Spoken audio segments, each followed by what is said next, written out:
if we keep doing things the way we've always done them, we're going to continue to get what we have always gotten. And there's a quote that I want to share with you that it's one of my favorites. Abraham Maslow said, in any given moment, we have two options. We can step forward into growth or we can step back into safety. And it doesn't matter who you are, where you're at, what you're doing. We all have a choice and we can lead with hope or we can stay stuck in those patterns that aren't serving us. But just like so many people have said tonight, it takes that relationship, it takes that connection.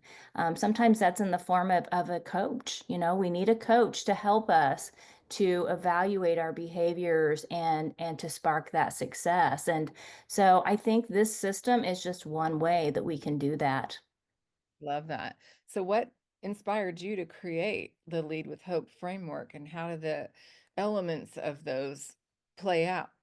Yeah. So when I was 15, it was all kind of, as I reflect back over my life, as I said before, born out of tragedy. When I was 15, it was a rainy Saturday, and it was an exciting day because I was getting ready for prom. Okay. So, but the funny thing is, my mom told me before I went to prom, I had to clean the house. That was my chore. I had to clean the house on Saturday. So I felt a little bit like Cinderella, but I was a dutiful daughter. So I was cleaning the house, and my two little brothers went horseback riding.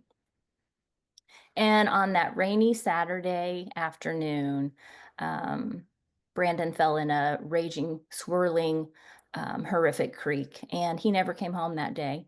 The next day was Mother's Day, and our family experienced a tragedy that weekend that forever changed our family. It was, like I said before, it was a tragedy, but out of that tragedy, um, there was goodness that came out of it, and the connection was the goodness. The community was the goodness because our community rallied around our family. They showed such incredible support. And Brandon at the time was in seventh grade. And just imagine, for you teachers, for you principals, imagine that child who is the class clown. He's a little bit ornery, not always getting his homework done on time. That was my brother Brandon, you know.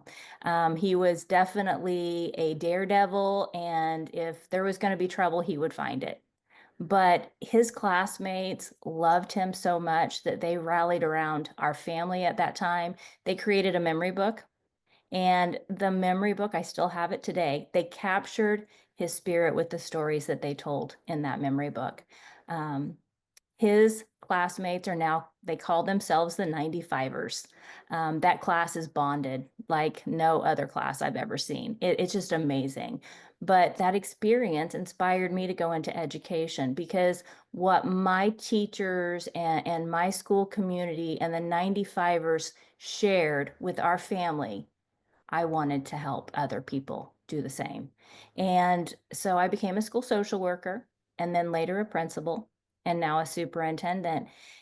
And then over time, I developed this hope system so that I could help people realize that same kind of greatness because I do believe everybody has that greatness within them. We just have to help them pull it out. That's beautiful.